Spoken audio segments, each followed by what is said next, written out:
Hey there, this is the Penny on Your Thoughts podcast, and I am your host, Penny Chason. I'm a board certified hypnotist, intuitive, and experiencer. This podcast is about tapping into your subconscious to create a more aligned and abundant life. By leveraging our subconscious, we can master our thoughts, frequency, and vibration. Fusing the conscious, subconscious, and our consciousness is the science of expansion and soul satisfaction. Each week, I'll share in-depth interviews or solo episodes. This podcast was created to share how you have the power to create infinite potential within you. It's my intention that you find this podcast empowering, inspiring, and full of possibility. Now grab your favorite beverage and let's go. Here with Natalie now, we are just going to dive right in. Natalie, I think I've known you for about a year. We've been internet connections. We relate on a lot of different things. I would love for you to start out by telling people a little bit about your journey, because I don't think you were always an entrepreneur, were you? No, I'm an accidental entrepreneur. An accidental entrepreneur. How does that happen? I ask myself that often. Okay. You know what? Unapologetic wealth was birthed out of necessity, I think. And I don't think it was my necessity. I think it's the world's necessity. I was a very happy corporate cog.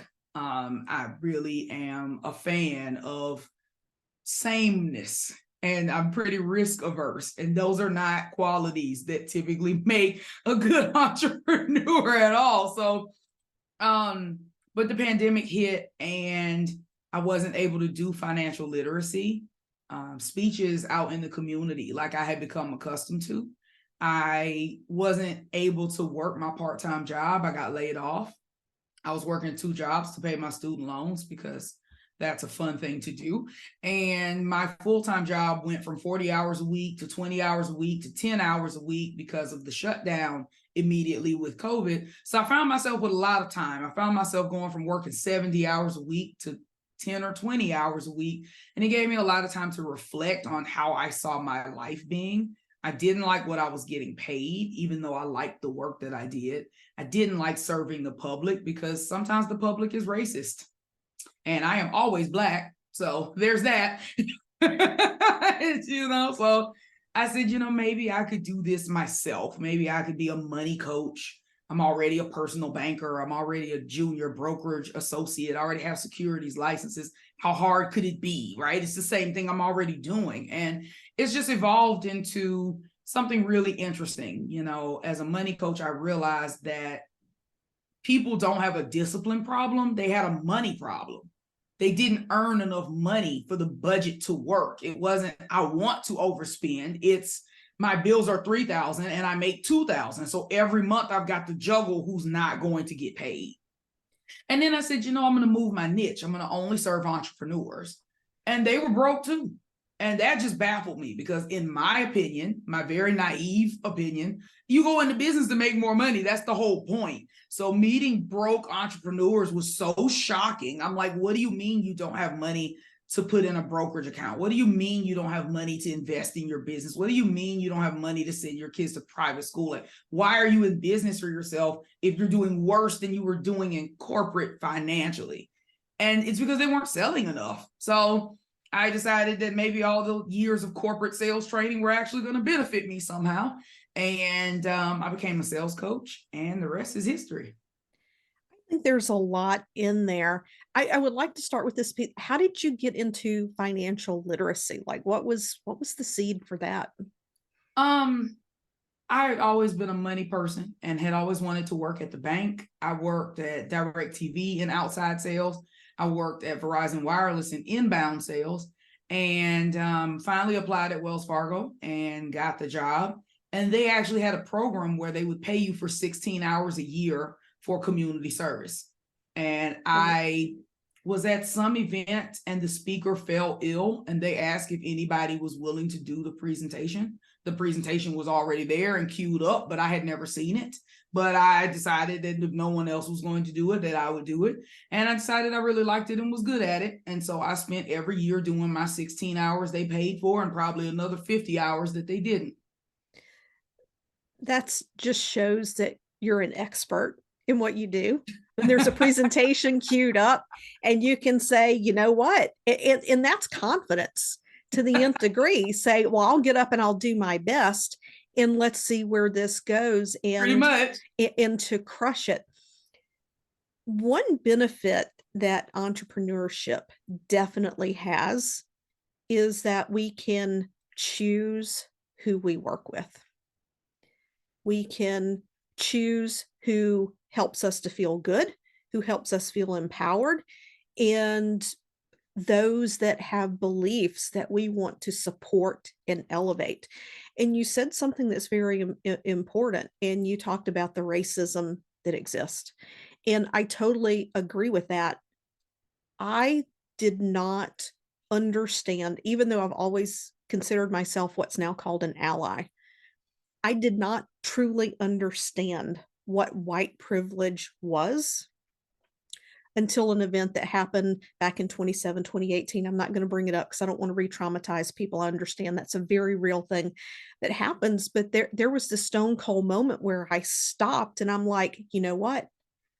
I never had those daily concerns about my 3 white sons. These thoughts never had to cross my mind. And so I really began to take a look, and as time goes, I recognize more and more little things because I always talk about identity. I always talk about our family history, our church history, our community history, and how there are things that we take on as truth that aren't truth, that we think it's our reality and it's not. So I think that's one of the benefits of entrepreneurship. And who do you love to empower? Who do you love to support in what it is that you do? Because I don't get the feeling that you reflect those sentiments back out into the world that you may have encountered when you were in corporate. You know what? I am always going to reach out to persons of color first. Mm-hmm. Because we are so disadvantaged when it comes to business. However, I help all women and non-binary persons. I have quite a few of those in my client roster as well. I think it's really a big thing for me to serve world changers. So I'm really interested in people who have a big idea, a big plan, a big vision, and they know it's going to take a budget and big action and risk to get there and serve those persons. That is my objective. And so often those people get pushed down because they don't have the budget. Venture capital funds don't get given to Black women. I think less than 1% of all venture capital funds go to Black women run businesses. So when we start businesses, we're doing it on our own savings, on our own personal credit cards, and hoping that we can stay in business long enough to generate a profit. I don't gamble, but it's similar to pulling the handle on a slot machine. Every machine in a casino is programmed to hit or win at a certain interval. The problem is most people run out of courage or run out of money before they can get to that point. My goal is to intercept entrepreneurs before they either run out of courage or run out of money to get this thing up to the $1 million point. And that's my goal for my clients, is $1 million in annual revenue. Yeah, I think that the courage is a big thing. Our minds can get in the way. We deal with all of the fears, and you and I mentioned a few of those before we hit record, but you also brought up a very important statistic. And I think that when we consider that persons of color are a microcosm of this percentage, I would love for you to dive into this more because you're an example of what's possible. And the purpose of this conversation is to highlight what it is that you've done. You mentioned that if once you hit 6 figures, you're actually in a very small percentage of the population once you generate that in your business. and that it can create a seismic shift in the way you interact with those in your world. I would love for you to just expand on what we talked about before we hit record. You know, it's so interesting because almost everyone in my circle that I know is a six-figure business owner. So I don't think I recognized that being in the 100K plus mark puts you in the top 10% of anything, right? But looking at stats, 5%, and this is all women. So this is not just women of color. If you extrapolate to women of color, these numbers are much lower. But 5% make between 100K and 249K. 2.5% make between 250K and 499K. 1.6% make between 500K and 999K. That's where I'm at. And 1.7% make more than $1 million a year. So you get into this very lonely space. If you've got 100 women entrepreneurs and you're doing $1 million plus, it's only 1.7 of you. So maybe 2 people out of that 100 can relate to what you're going through. And chances are that one other person is not a person that looks like you. So, I found that what I used to perceive as just a mindset thing. Oh, people are afraid of success.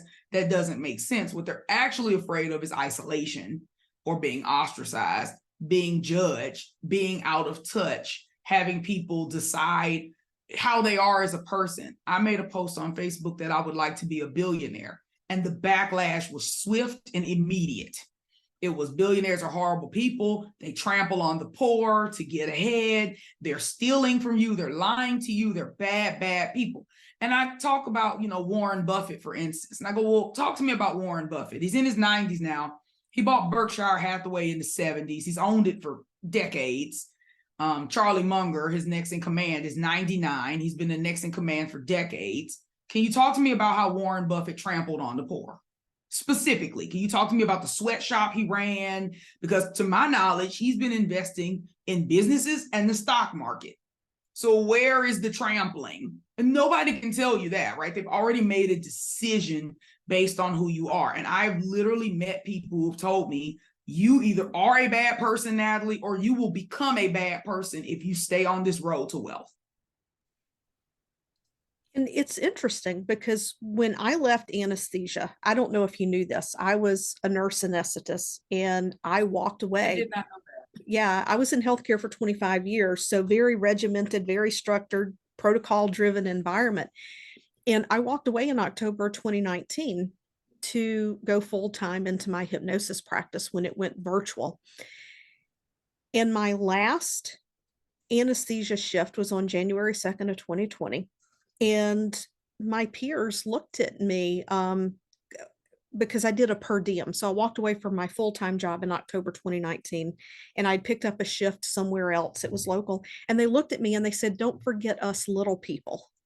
And I'm like, what? I'm not going to change who I am. Like, I'm not that type of person who would, ostracize people just because I make more money. If you're anything like me, from day to day, you don't know how focused and in the zone you're going to be.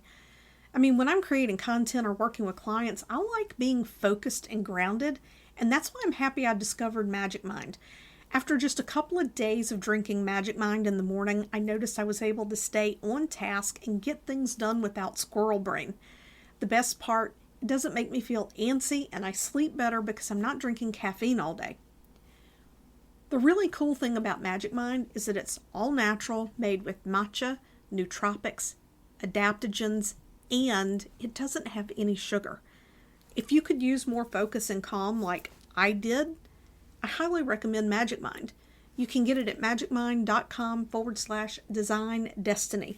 And when you use code Design Destiny, get up to 56% off your subscription or 20% off of a one-time order in the next 10 days.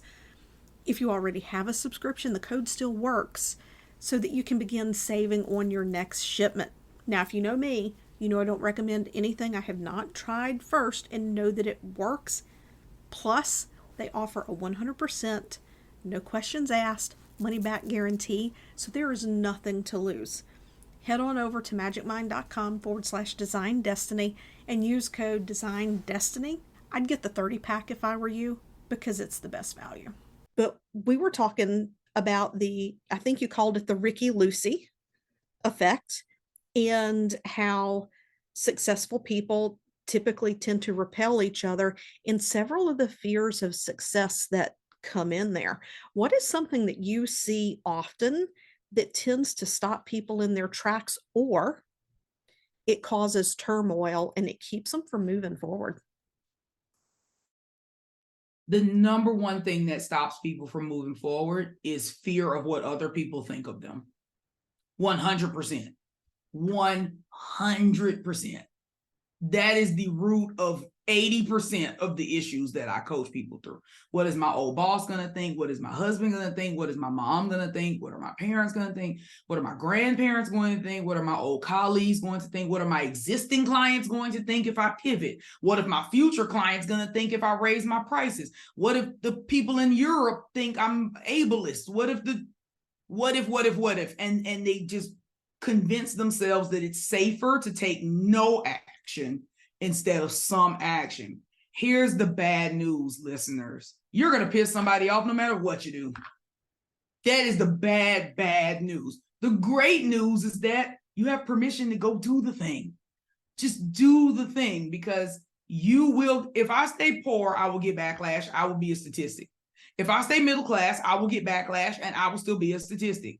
If I become wealthy, I will get backlash and I will still be a statistic. So I would much rather be living in my dream home, fully financially realized, with a maxed out IRA and multiple rental properties and REITs and managed trusts and an estate plan and a will and hundreds of thousands of dollars of life insurance and a beach property, than to be just as ostracized and broke and mad and blaming other people. Like, accountability is an inside job. A lot of us are trying to externally hand off our accountability. I'm not really sure if I want to make the money. I'm not really sure if I want to make the sale. I think if I'm too successful, men won't want me. If I'm too successful, my friends will dump me. If I'm too successful, my mom will have her hand out for money. But like, what happens if you're not successful? Like, then you've let yourself down. And I am very selfish. I am not going to let me down. You have to protect the asset. I am the asset. So if that means that some people have to shed or be pruned, then that's just what's going to happen. But I'm not going to play a small game with the only life I have that statistically I'm already a third of the way through. That right there. More than a third. I'm 35. I probably won't live to be 105. So more than a third. Yeah. People are going to do what they're going to do. And in my mentorship, I tell people, you cannot make everybody happy. Everybody is not going to like you. There's 8 billion people on the planet, and it's statistically impossible. Anyway, you just need to find a few thousand people over the course of your career who are so totally aligned with you and that you want to work with and want what you have to offer in that transformation. How are you working with people currently? So big things have happened on the horizon. I'm so glad you asked me this today and not yesterday. My primary offer now is consultancy. So I like to come in for the first 30 days. We do an audit.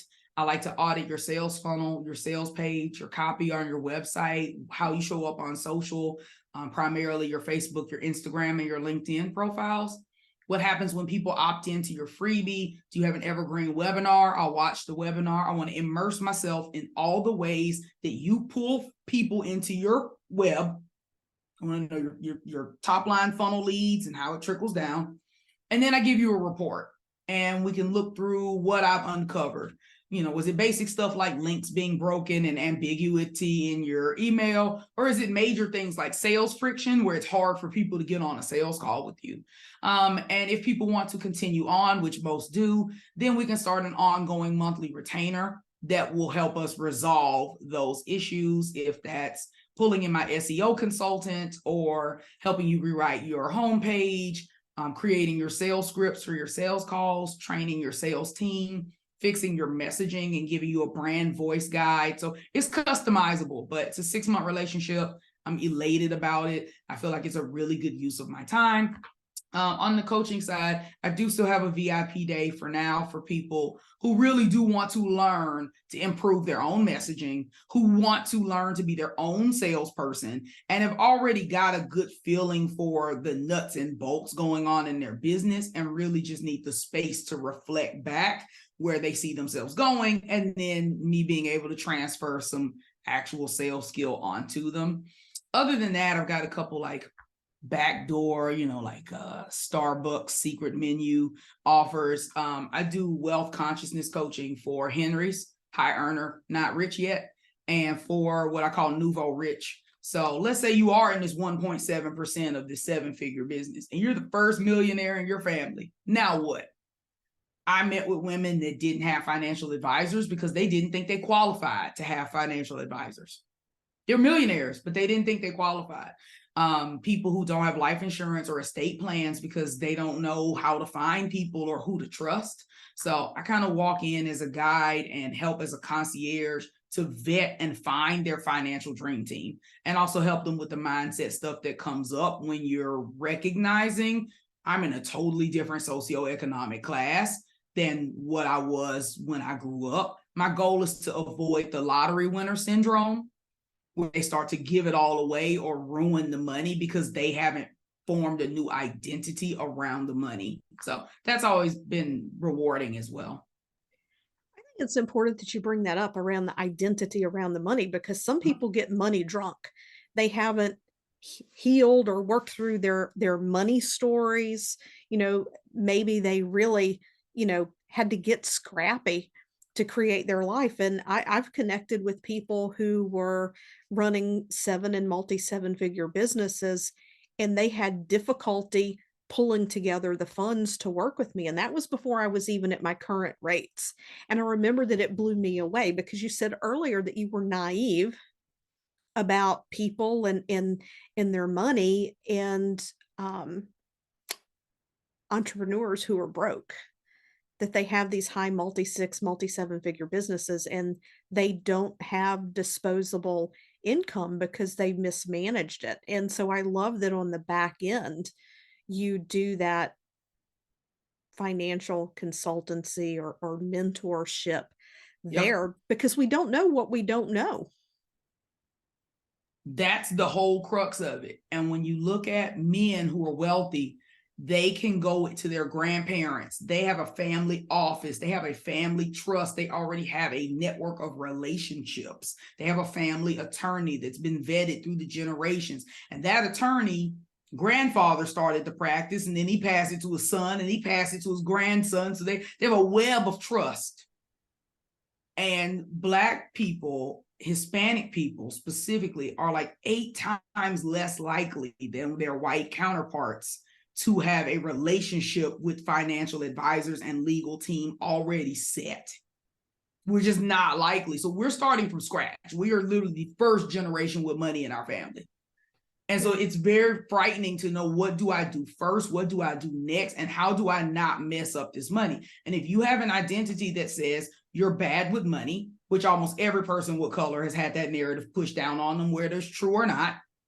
If you've ever filed bankruptcy before, if you've ever been foreclosed on before, if you've ever experienced hardship or been on food stamps or any number of financial trauma, having hundreds of thousands of dollars in your bank account is scary as hell. And your brain starts going, I shouldn't be responsible for this. I should not manage this. And then you start seeing bad business decisions happen, getting in masterminds that aren't aligned. They'd rather give the money away than be in possession of it because they're afraid of it, right? So like, my goal is to get people kind of grounded. It's okay. Nothing bad's going to happen. It's just cash. It's benign. It's just a tool, and also, you don't have to make a decision right now. I think people will have a big 6-figure launch, 7-figure launch. They get on the phone with their accountant, if they have one. Their accountant goes, hey, you really need to pay yourself more, reasonable compensation, pay yourself a bonus. And they do it, and they think, I have to do something with this money right now. Not really. You know, the good thing about most things with the IRS is a fiscal year. It's a calendar year. So if you get money in September and you don't want to invest it until December, that's fine. I mean, you need to hit the end of the year for your but it's not urgent. And I've also found that there's a speed with which people who are not accustomed to that much money think, I've got to move this money right now. I've got to do something with it today, this week, this month. I think it's good to give people some space and say, you know what, we're going to spend a year working together. This quarter, we're going to work on your tax stuff. And this quarter, we're going to work on your retirement stuff. And this quarter, we're going to work on your estate planning stuff. And this quarter, we're going to work on your spending stuff. Like, it's all good. You can breathe. We have time. It's not a race. You know, just that is powerful because, again, if you've never had it before, you don't know. There's no one in my family I can call and go, you know, what did you do when you had your first $1 million launch? Yeah. It's when you don't know that it's okay to just let it sit there. To just let it sit there. Give yourself space and time. To breathe. That it's not anything bad, because when I went from being a nurse to being a nurse anesthetist and our economic situation changed, I doubled my income. That was something I went through back then. And my husband was like, just pull the cash out of the bank, stack it in the safe, and don't look at it. So that was a period of time that we went through where and then it started to feel good. It's like, oh, it feels good to stack cash. And there's nothing wrong with stacking that cash. It doesn't make you evil or bad in any of those respects. What's something that you've always really wanted to talk about, that you've wanted to share, that no one has ever asked you on a podcast? What's that one thing you think is really important to get out there? That's a deep question. I was on 62 podcasts last year. Congratulations. A lot of questions. I'm like, now, you know what? I think that one thing that I want to put out there is that accountability is an inside job. I think that we've done a really bad job in the online coaching and consulting business with accountability and the hand holding and being taught that we have to serve newbies, that we have to pull everybody up with us, that we have to be super patient. If people pay late, give them grace. If people don't meet our criteria, serve them anyway, especially in the Black community. It's don't leave people behind. I know that the Hispanic community gets a lot of that as well. If the people who you serve don't want to be served, go elsewhere. I understand you want to help them, but do they want the help? You're not obligated to turn your business into a defunct nonprofit because at some point in the past, you felt obligated to help this person because they're just like you. You were broke and they're broke now, and you think y'all are the same. But even when I was poor, I had a wealth mindset. Even when I was poor, I knew I was destined for greater. Even when I was making $2.13 an hour at Cracker Barrel waiting tables in college, I knew I was not doing what God told me to do because I was still poor. And that's not what he wants for me. So every day I wake up not a multimillionaire, I know that there's bigger for me. So that I'm not the same as all the people who were waiting tables at Cracker Barrel. Some of those people are still waiting tables at Cracker Barrel. I quit in 2008. I went there last weekend, and some of the people I was waiting tables with in 2008 are still there. So just because we were in the same arena doesn't mean that we were the same person. And often I'll see women specifically get guided into this help everyone debacle. And they limit their services, they lower their prices, and they work with a caliber of people who don't challenge them, who don't show up for themselves, who are not self-led, sometimes are not even mentally competent right now. Like they're going through some serious unlearning and relearning and really need to be under medical care. But we're telling these women, you must serve this group of persons. So the number one thing that I want to shout from the rooftops, help people who want to be served. Do things at your best and highest use. You got a master's degree, you've got a PhD. Why are you helping people who you could have helped when you were in high school? with the information that you knew in your brain at 17. I want to take on a challenge. I want to help people who are serving really big missions, and it takes money and it takes gusto and it takes confidence. I don't want people borrowing my confidence anymore. I don't want people who are like, Natalie, I'm hiring you because I think you can save my business. I think you can fix my business. I think they've got one foot in and one foot out. And that rhetoric has never sat well with me. It always happens. I'm going to be closing down my group coaching program. And last night, nobody showed up to this call. And I'm saying this publicly for a reason, because a lot of people would hide this kind of thing and say, well, don't say that, Natalie. But if the people in it have moved on, i.e., they don't see the need, the program was too long, the program was a year, they've joined other coaching programs, they've gotten everything they needed and don't need it anymore, then why would I drag them to success? Old Natalie would send out an email. We miss you. Hey, we missed you on the call last night. The call was at this time and we were there and you weren't. And here's the form if you have feedback and how can we assist you? And we want to help you. And we're so desperate to help you. Now I'm like, there was a shared calendar. There's a circle community. We sent out reminders. They got emails. They chose not to show up, and that's okay. They've made their choice. What do I want my choice to be now?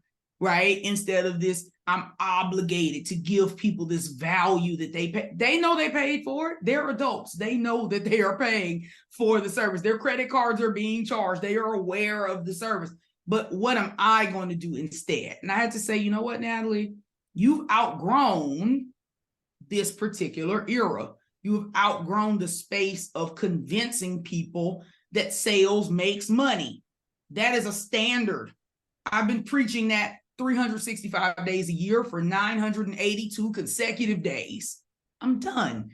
Either you want to make the money, you want to work with me, and you're going to pay me, or you don't meet that criteria and you can get the most out of my free content, which frankly could get anybody to a six-figure business if they implemented it. And accept that I'm already doing a whole lot and I'm moving into a new phase in my life. So I think it's really powerful and important for us to remember we chose our business. If you hate your business, it's your doing.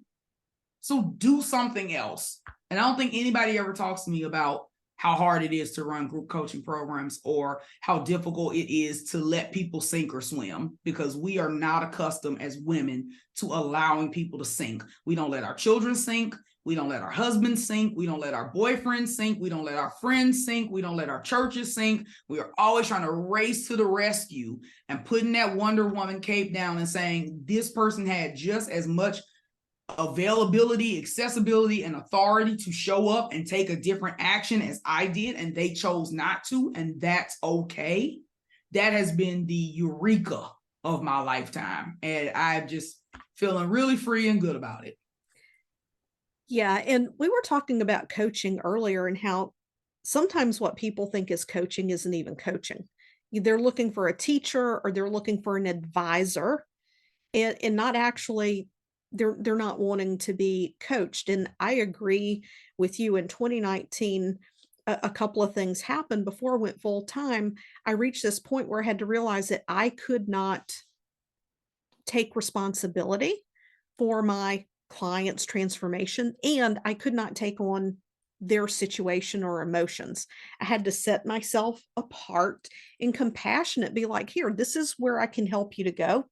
But even doing hypnosis and subconscious work, even though it's a lot of done with you, I can't completely do it for you because I'm only seeing you 90 minutes out of 1 week and you've got, over 100 hours the rest of the week that you're doing other things, right? And I can't control for all of those other hours. If this episode is resonating with you, then I want you to know that if you're recognizing issues you've dealt with before, it's not your fault.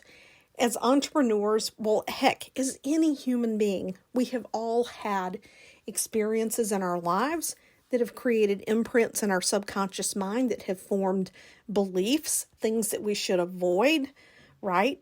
Things that we have to do to be accepted or not be seen as different because that's uncomfortable to the brain, right?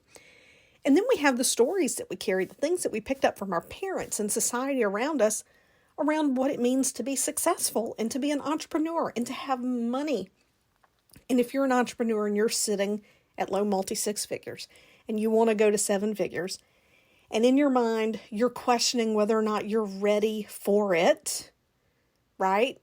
Then I want you to join me for the Thrive to Seven Figures workshop. It's November 6th through the 9th. We're going to meet every day at 11 a.m. on Zoom. It's also going to be live streamed into a Facebook group where you will have exclusive access to the replays in that group for life. And I'm going to systematically take you through the different areas where blind spots can show up and slow you down so you can be proactive and avoid those. So the link is going to be in the show notes. It's pennychason.com/7fig. That's the number 7, F-I-G. Join me. It's $27. There's going to be a little bit of hypnosis every day. I promise you, you're going to get so much value out of this. You're probably going to say what one of my past participants has said, and like, are you sure you charge the right amount of money for this workshop?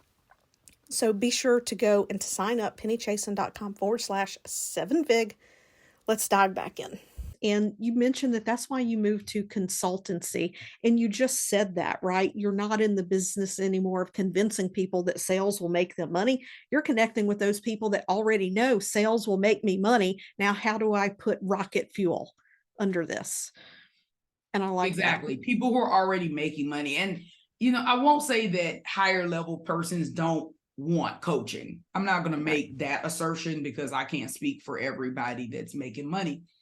But I can tell you right now that for me, I'm more interested in having an advisor. I'm more interested in hiring strategists.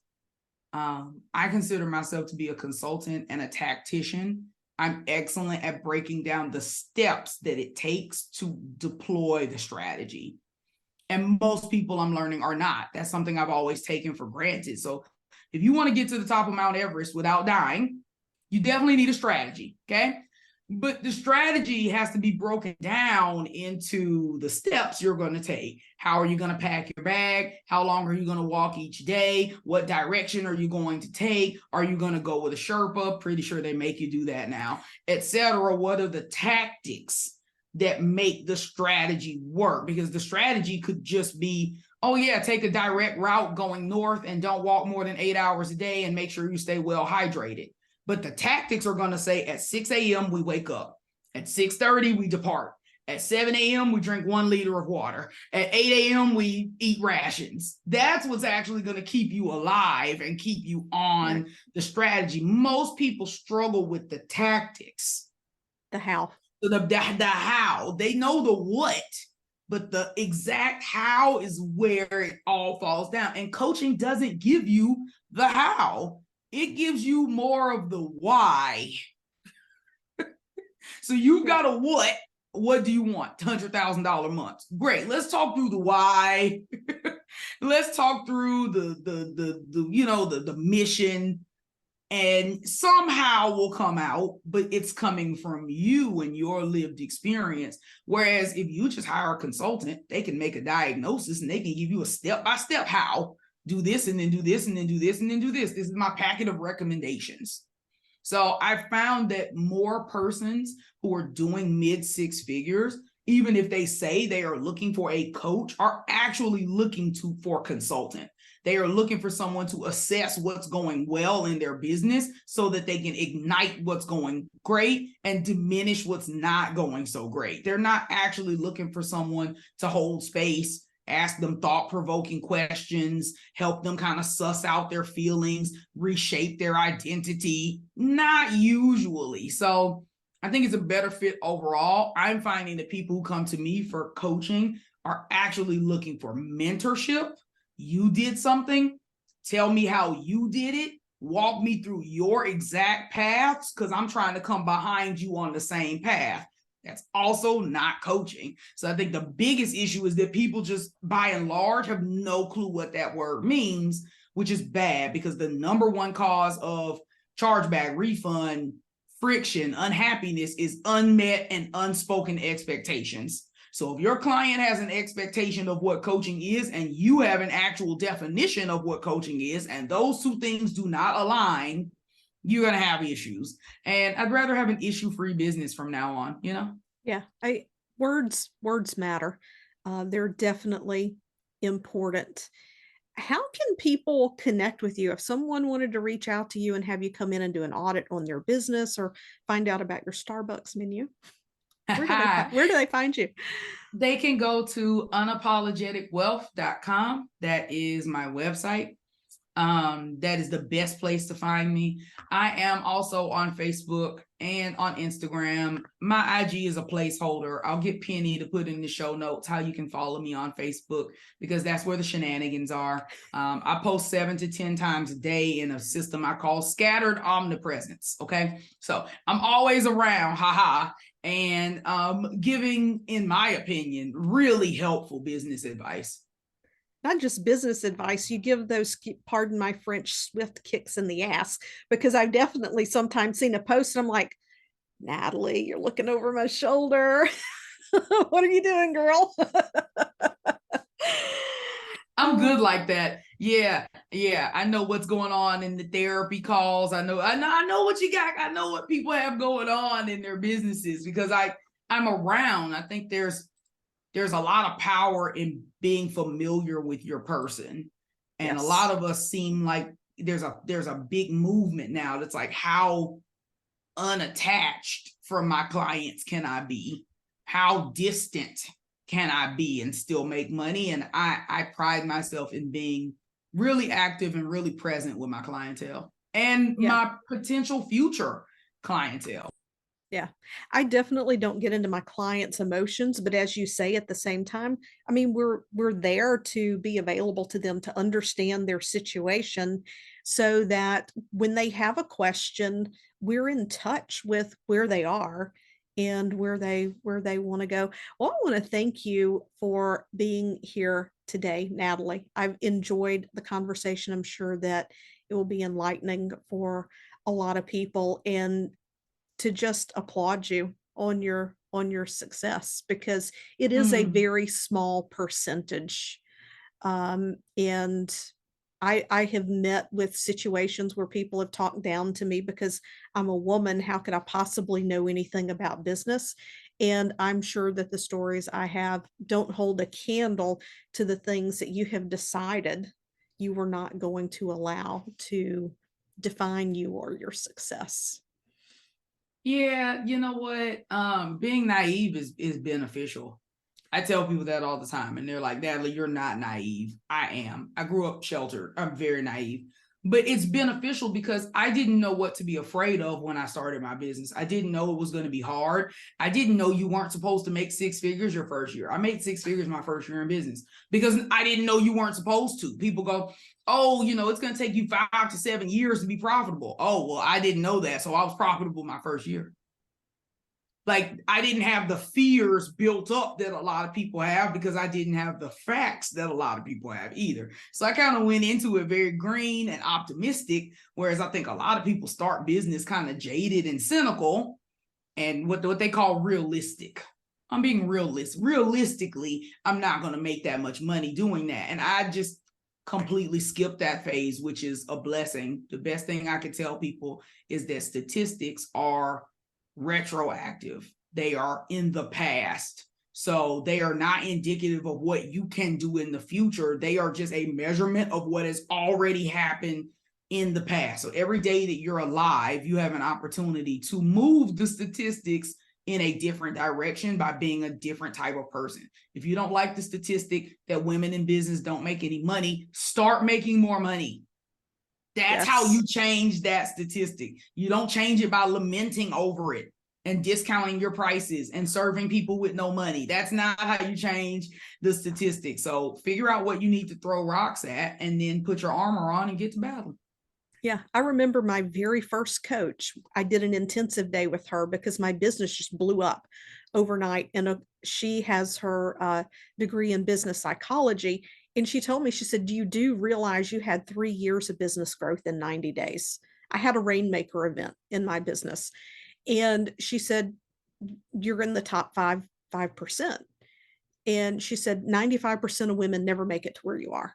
And that blew me away because, like you, I was ignorant. I had no clue, but having a realistic perspective on your business that's a glass ceiling all by itself.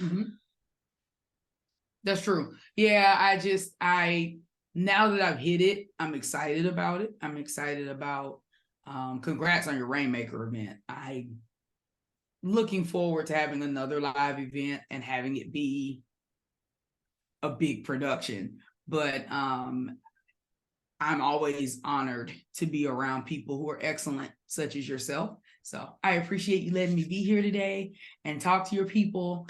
And hopefully we were able to encourage them to do more of what they know they're called to do. So I feel like we all know what we're supposed to do, but our intuition kind of gets minimized and whacked down by society. So coming back into your true self is always what's going to make things easiest for you. And my true self is bossy. I like to tell people what to do. So I'm glad that I'm coming back into my truth. Yeah, coming into your truth. And this is where we're going to wrap it up. If you don't recall hearing Natalie saying this earlier, I really want you to go back and listen to this because we just blew right past it. But she was in a moment in her life where she recognized that she was not doing what God told her to do. And when we line up with that, doors open for us. When we deny that and give in to everything else in the world that's calling our attention instead of ourselves, it limits that possibility. So if you want that limitless possibility in your life, tune in to what really feels true to you and follow that. Once again, thank you, Natalie. Everyone, I will meet you back here next week. Be sure to subscribe, share, catch up with Natalie on Facebook, and I will catch you next week. I hope you can feel my appreciation and gratitude for you, my listener. I would love to connect with you outside of the podcast platform. There are a few ways that you can do that. If you're not already on my email list, you can go to pennychason.com/myth and download the Big Mindset Myth PDF. Or you can go to Instagram and follow me at penny.chason. You can connect with me there. I would love to see you there. And of course, you could always head over to Apple Podcasts and leave a positive review of this episode. I appreciate you, and I will see you back here next week.